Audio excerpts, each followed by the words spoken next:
November 18, 1952. 24,000 feet above the Sea of Japan, 30 miles east of Wonsan. The sky is a hard, polished blue, the kind that feels brittle. Vapor trails carve white scars across it. Below, the gray expanse of Task Force 77 plows through cold autumn swells, decks crowded with aircraft spotted for launch. On the flight deck of the USS Oriskany, the wind howls over folded wings and craned necks. Yellow-shirt directors crouch low as engines spool. A pair of Grumman F9F-5 Panthers sit at the bow, dark sea-blue paint glinting under a pale sun. Their nose art small, almost defiant reads VF-781. Up front in the lead jet, Lieutenant Commander William T. Amen adjusts his oxygen mask and glances at the engine gauges. The Pratt & Whitney J48 turbine whines behind him, building toward a steady, predatory scream. His gloved hand rests on the throttle, feeling the vibration through aluminum and steel. "Red Dog 1 ready," he calls over the radio. Behind him, in a staggered line, his division answers back.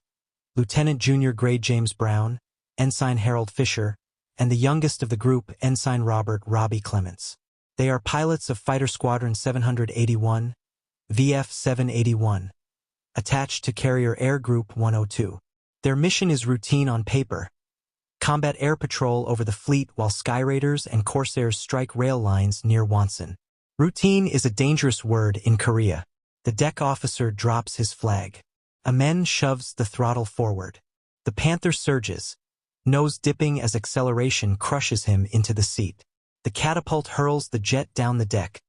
The bow disappears in a blur. For a split second, there is nothing but sky and cold, empty air. Then lift. The Panther claws upward, landing gear retracting with a solid mechanical thunk. One by one, the rest of the division launches, forming up off the carrier's port side. They climb through thin cirrus, contrails feathering behind them.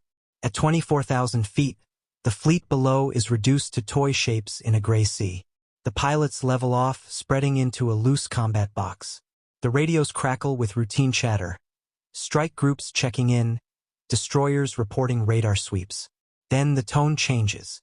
"Red Dog flight, this is Oriskany Control. Bogies detected. Bearing 310, Angels 25. Fast movers." Amen's jaw tightens. Angels 25, 25,000 feet. Fast movers. That means only one thing. MiGs, Brown mutters over the interflight channel. The North Korean and Chinese pilots flying Soviet-built Mikoyan-Gurevich MiG-15 have been pushing farther south in recent weeks. Swept wings, heavy cannon, blistering climb rate, they're built to kill bombers and anything else unlucky enough to be caught slow. The Panther isn't as fast in a climb, but it turns tighter at lower altitude, and its 4 20mm cannons can shred aluminum in seconds. Amen banks left, scanning the high sun. The world becomes a tunnel of glass canopy and sky. He feels the subtle buffet of thin air over the wings. "There," Fisher calls. "High, 1 o'clock." Black specks against the sun resolve into silver shapes, arrowing downward. Vapor halos shimmer around their wings as they dive. 4 of them. They're coming straight for the fleet. Amen's voice is steady. "Red Dogs, break high right. Keep your speed. Don't let them drag you up." The Panthers peel into the climb, engines straining. The MiGs split into 2 elements, crossing above them with predatory grace. For a heartbeat, the jets flash past one another. Blue against silver, American stars against red stars. You can almost see the pilots' faces. The Panther claws upward, landing gear retracting with a solid mechanical thunk. One by one, the rest of the division launches, forming up off the carrier's port side. They climb through thin cirrus, contrails feathering behind them. At 24,000 feet, the fleet below is reduced to toy shapes in a gray sea. The pilots level off, spreading into a loose combat box. The radios crackle with routine chatter. Strike groups checking in, destroyers reporting radar sweeps. Then the tone changes. "Red Dog flight, this is Oriskany Control. Bogies detected. Bearing 310, Angels 25. Fast movers." Amen's jaw tightens. Angels 25, 25,000 feet. Fast movers. That means only one thing. MiGs, Brown mutters over the interflight channel. The North Korean and Chinese pilots flying Soviet-built Mikoyan-Gurevich MiG-15 have been pushing farther south in recent weeks. Swept wings, heavy cannon, blistering climb rate. They're built to kill bombers and anything else unlucky enough to be caught slow. The Panther isn't as fast in a climb, but it turns tighter at lower altitude. And its 4 20mm cannons can shred aluminum in seconds. Amen banks left, scanning the high sun. The world becomes a tunnel of glass canopy and sky. He feels the subtle buffet of thin air over the wings. There, Fisher calls. High, 1 o'clock. Black specks against the sun resolve into silver shapes, arrowing downward. Vapor halos shimmer around their wings as they dive. 4 of them. They're coming straight for the fleet. Eamon's voice is steady. Red dogs, break high right. Keep your speed. Don't let them drag you up. The Panthers peel into the climb, engines straining. The MiGs split into 2 elements, crossing above them with predatory grace. For a heartbeat, the jets flash past one another. Blue against silver, American stars against red stars. You can almost see the pilots' faces. Then the sky explodes into motion. A MiG pulls vertical, trying to bait Amen into a climb he can't win. Another rolls inverted and drops behind Brown. Tracers streak, bright, angry lines cutting through the blue. Break! Break! Amen shouts. Brown yanks the stick left. Cannon shells rip past his canopy, close enough to rattle the airframe. He feels the Panther shudder as he dives, pushing the nose down to build speed. Amen chooses his target, a MiG that committed too hard to the attack on Brown. He pushes into a descending turn, feeling the G-forces press him deep into the seat. The horizon spins. Ocean replaces sky in a dizzying blur. The MiG flashes across his gun sight. Amen squeezes the trigger. The Panther bucks as 4 20mm cannons hammer. Shell casings rattle through the fuselage. Bright tracers arc forward, stitching across the MiG's left wing root. A flicker of flame. The silver jet snaps into a shallow roll, smoke pouring from its engine. For a split second, it seems to hang there, suspended between sky and sea. Then it drops. Splash one, Fisher yells. But there's no time to celebrate. 2 more MiGs dive through the formation, their cannon fire tearing at the air. Clement screams over the radio as rounds punch through his right wing. Hydraulic pressure warning lights flicker red in his cockpit. Robbie, stay with me. Amen orders, hauling his Panther into another turn. Below them, the fleet bristles with anti-aircraft fire. Black puffs blossoming in the sky as destroyers add their voice to the fight. The Sea of Japan reflects the chaos above like cold steel. The Panthers tighten their circle, refusing to scatter. Amen glances over his shoulder. For MiGs have become 6, and they are not disengaging. The fight is only beginning. The 6 silver MiGs will above them like hawks, contrails twisting into tight spirals. The fight compresses into a violent, shrinking knot of sky. Lieutenant Commander William T. Amen shoves the throttle forward until it stops. The Pratt and Whitney J-48 howls in protest, turbine temperature nudging red. He ignores it. Airspeed creeps past 450 knots in a shallow dive. The Panther is heavier than the MiG, less eager in the climb. But down low, in the thickening air, she holds her energy like a fist. Red dogs drag them down. Amen orders. Make 'em fight our fight. Ensign Robert Robbie Clement's voice cuts in, strained but steady. Hydraulics holding barely. I've got response. Stay glued to me, Amen replies. Nobody gets left. Above, a MiG-15 rolls onto its back and drops through the formation, 23mm and 37mm cannon blazing.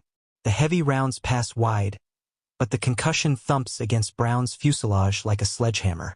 The MiG's swept wings glitter in the sun, lethal, elegant, built for speed. The pilot misjudges his overshoot. Amen sees it instantly. Brown, brake high. Now! Brown snaps his Panther upward. The MiG streaks beneath him, committed and fast. Amen pulls hard left, G-forces crushing his ribs, vision narrowing at the edges. The gun sight pipper dances across silver metal. He squeezes. The Panther shudders as 4 20mm cannons spit fire. Tracers stitch across the MiG's fuselage. For a fraction of a second nothing happens. Then the cockpit erupts in flame. The MiG pitches violently nose down, shedding panels and smoke. 2. Fisher calls. Amen doesn't watch it fall. He's already rolling inverted to avoid another attacker diving from high 12 o'clock. The sky is no longer blue and empty. It is layered, jets at 20,000 feet, contrails at 25, black flak bursts at 18. The Sea of Japan flashes far below, cold and indifferent.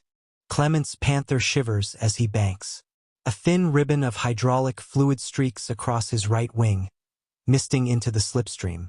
One more hit and he'll lose control surfaces entirely. A MiG latches onto him. Red Dog 4, you've got one on your 6, Fisher warns. Clements jerks the stick, but he's sluggish. The damaged hydraulics make the controls feel like they're moving through syrup. The MiG closes. Amen dives. He pushes through 500 knots, airframe vibrating. The Panther wasn't meant to scream like this for long, but for now it holds together. The distance collapses. The MiG pilot is focused on his wounded prey. Amen fires from 800 yards. Tracers rake the MiG's tail. The enemy pilot jinks hard left, trying to shake him. Amen anticipates, leads more, fires again. The 20mm shells detonate along the MiG's spine. A burst of debris, then silence from its guns. The MiG rolls inverted, canopy flashing. For a heartbeat, Amen sees the pilot's helmeted head turn. Then the aircraft disintegrates in a blossom of flame. 3. Brown breathes. But the fight is turning savage. 2 MiGs coordinate, crossing behind Fisher in a classic pincer. The Panthers tighten into a defensive wheel, each jet covering the tail of the next. It's old-school naval fighter doctrine, adapted to jets and 500-knot closure rates. Tracers flash across Brown's canopy, spiderwebbing the glass but not penetrating. He grunts, pulling into a brutal turn that drives blood from his vision. Keep it tight. Amen barks. Make 'em overshoot. The first MiG commits too deep again, sucked into the circular trap. Fisher squeezes his trigger as the silver jet crosses his nose. The Panther bucks. The MiG's right wing shears clean off. The aircraft cartwheels downward, trailing smoke like a torn banner. 4. Below, anti-aircraft fire thickens as the dogfight drifts closer to the fleet. Destroyers throw up walls of flak, forcing the remaining MiGs to choose. Press the attack and risk flying through American shells, or disengage. They choose neither. Instead, 2 MiGs climb sharply, trying to regain altitude superiority. The other pair dives straight at Amen. He feels the shift instantly. They're angrier now, more aggressive. One flashes past, missing wide. The second stays disciplined, holding fire until 600 yards. Amen rolls right and pulls into a descending spiral. The MiG follows. This one is good. The Soviet-built jet hangs just outside his turn, conserving energy, waiting for Amen to bleed speed. The Panther's heavier frame starts to protest. Buffet trembles through the wings. You're not climbing away, Amen mutters.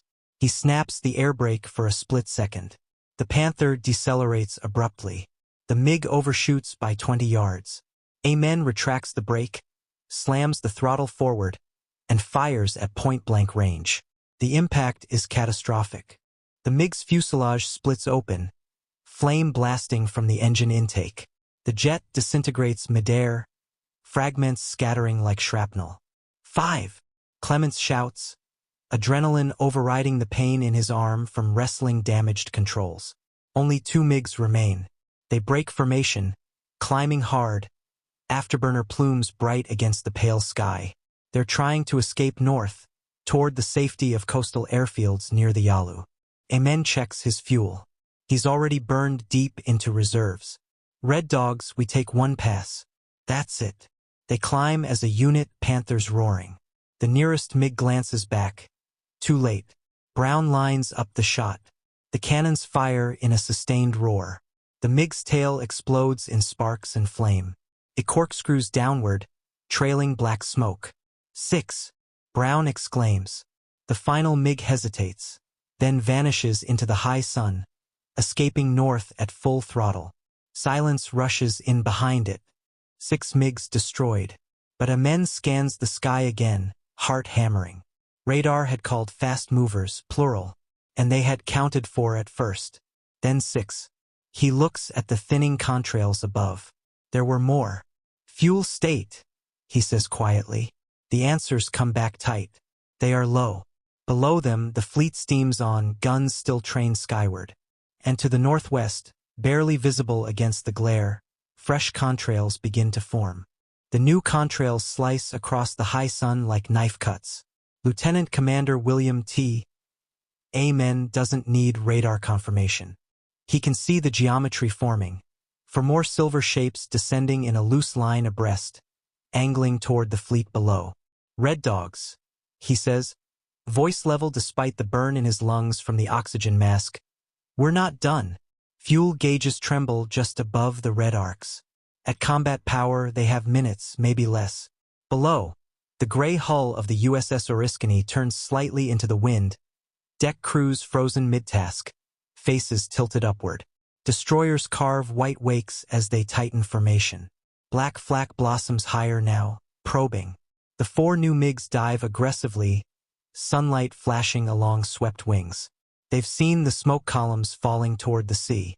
They know something went wrong, and they've come to finish it. Amen pushes his Panther into a shallow descent to build speed. The Pratt & Whitney turbine screams. The aircraft vibrates at the edge of structural comfort. Last dance, boys. Keep it tight. Protect the fleet. The MiGs split cleanly, 2 high cover, 2 diving straight through the Panthers toward the ships. Brown and Fisher peel upward to meet the high pair. Amen and Clements drop to intercept the attackers headed for steel decks below. The closure rate is insane, nearly 1,000 knots combined. The world narrows to a gun sight and a flash of silver. The lead MiG fires first. Heavy cannon shells streak past Amen's canopy, the shockwaves thudding against his fuselage. 1 round punches through his left wing root with a violent metallic crack. Warning lights flicker. He ignores them. He pulls hard across the MiG's flight path, leading more than feels natural, feeling the GS crush him into the seat. Trigger down. The Panther bucks savagely.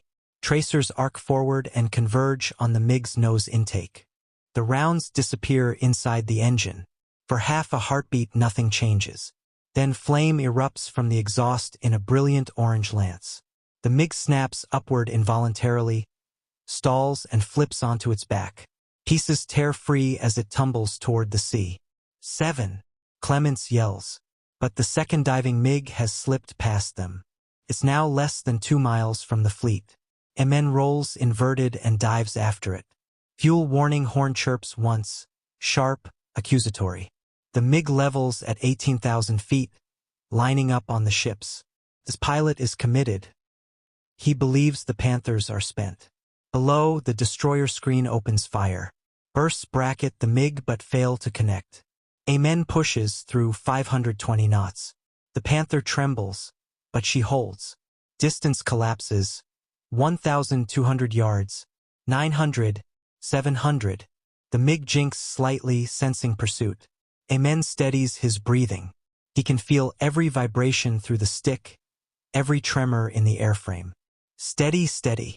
At 600 yards, he fires. The 20mm cannons roar in a continuous stream.